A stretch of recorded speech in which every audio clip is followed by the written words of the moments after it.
সীতাকুণ্ডে জাহাজ ভাঙা কারখানায় বিষাক্ত গ্যাসে ৮ শ্রমিকের মৃত্যু। আগামী সপ্তাহে ভারত সফরে যাওয়ার সম্ভাবনা প্রধানমন্ত্রীর। হাসিনার প্রত্যর্পণ ছাড়া তারেক রহমানের ভারত সফর নয় বললেন নাহিদ ইসলাম। ফেসবুকে গালি দেওয়ার পর ছাপাই গাইলেন এমপি মোবাশ্বের। ফ্যামিলি কার্ড দেওয়ার নামে টাকা হাতিয়ে নিলেন মহিলা দল সভাপতি। জামায়াত নেতার মাদ্রাসা থেকে উদ্ধার হলো সরকারি ধানের বীজ।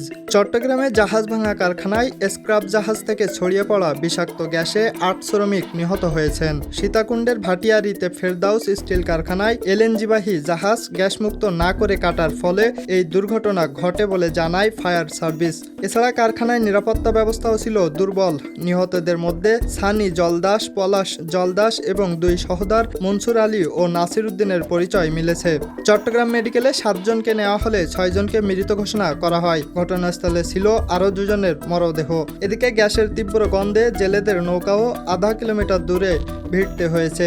আগামী সপ্তাহে নয়াদিল্লি সফরে যেতে পারেন প্রধানমন্ত্রী তারেক রহমান। এ সফর সামনে রেখে ঢাকা ও নয়াদিল্লিতে প্রস্তুতি শুরু হয়েছে বলে জানিয়েছে ভারতীয় গণমাধ্যম। তবে বাংলাদেশের পররাষ্ট্র মন্ত্রণালয় বলছে সফরের তারিখ এখনও চূড়ান্ত হয়নি। এদিকে প্রস্তাবিত 2 দিনের সফরে নরেন্দ্র মোদীর সঙ্গে তারেক রহমানের প্রথম বৈঠকে বাণিজ্য, জ্বালানি, সীমান্ত ব্যবস্থাপনা, আঞ্চলিক নিরাপত্তা ও গঙ্গার পানি বণ্টন চুক্তি নবায়ন নিয়ে আলোচনা হতে পারে। 2024 সালের আগস্টে ক্ষমতার পালাবদলের পর 2 দেশের সম্পর্কে টানাপোড়েন তৈরি হলেও বিএনপি নেতৃত্বাধীন নতুন সরকার ভারতের সঙ্গে গঠনমূলক সম্পর্ক রাখতে আগ্রহী।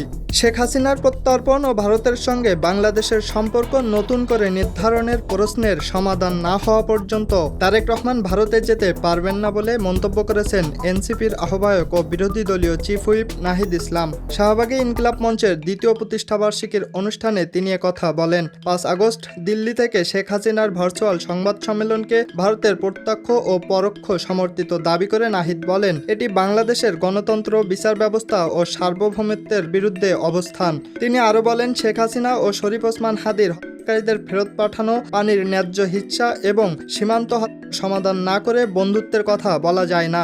ফেসবুক পোস্টে কমেন্টকারীকে গালি দেওয়ার পর নিজের পক্ষে ছাপাই গাইলেন কুমিল্লা 10 আসনের সংসদ সদস্য মোবাশ্বের আলম ভূঁইয়া। এ ঘটনায় তিনি অনুতপ্ত নয় জানিয়ে বলেন, কেউ আমাকে বেজ্জতি করলে আমি তাকে আই লাভ ইউ বলবো না। এর আগে নিজের ভেরিফাইড অ্যাকাউন্টে অপরাজনীতি নিয়ে পোস্ট দেন এমপি। সেখানে সৌরভ হোসেন সরোয়ার নামের এক ব্যক্তি মন্তব্য করলে তার জবাবে এমপির অ্যাকাউন্ট থেকে গালিসহ কুরুচিপূর্ণ ভাষা ব্যবহার করা হয়। বিষয়টি ছড়িয়ে পড়লে ফেসবুকে সমালোচনা শুরু হয়।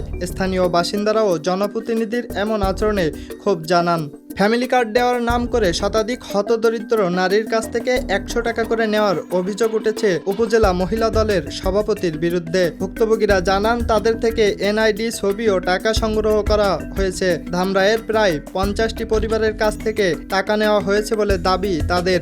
স্থানীয় বিএনপি নেতা এইচ.এম. রুস্তম জানান, সংসদ সদস্যের রেফারেন্স দিয়ে টাকা নেওয়ার কথা শুনে তিনি স্থানীয়দের সতর্ক করেছিলেন। তবে অভিযুক্ত ফরিদা ইয়াসমিন অভিযোগ অস্বীকার করে ফোন কেটে দেন। জামায়াত নেতার মাদ্রাসা থেকে কৃষকদের জন্য বরাদ্দ 13 বস্তা ধানের বীজ উদ্ধার করেছে উপজেলা প্রশাসন। চট্টগ্রামের জামেউল উলুম মাদ্রাসায় অভিযান চালিয়ে এসব বীজ উদ্ধার করা হয়। অভিযুক্ত জামায়াত নেতা শামসুল ইসলাম হেলালি মাদ্রাসাটির ভারপ্রাপ্ত সুপার ও চরাম্বা ইউনিয়ন জামায়াতের আমির। কৃষি কর্মকর্তা জানান, 20 দিন আগে বিনামূল্যে বিতরণের জন্য 17 বস্তা বীজ পাঠানো হয়েছিল। 15 দিন আগেই বিতরণ শেষ হওয়ার কথা, তবে ব্যস্ততার কারণে 4 বস্তা বিতরণের পর বাকি বীজ মাদ্রাসায় রেখেছিলেন বলে দাবি করেছেন হেলালি।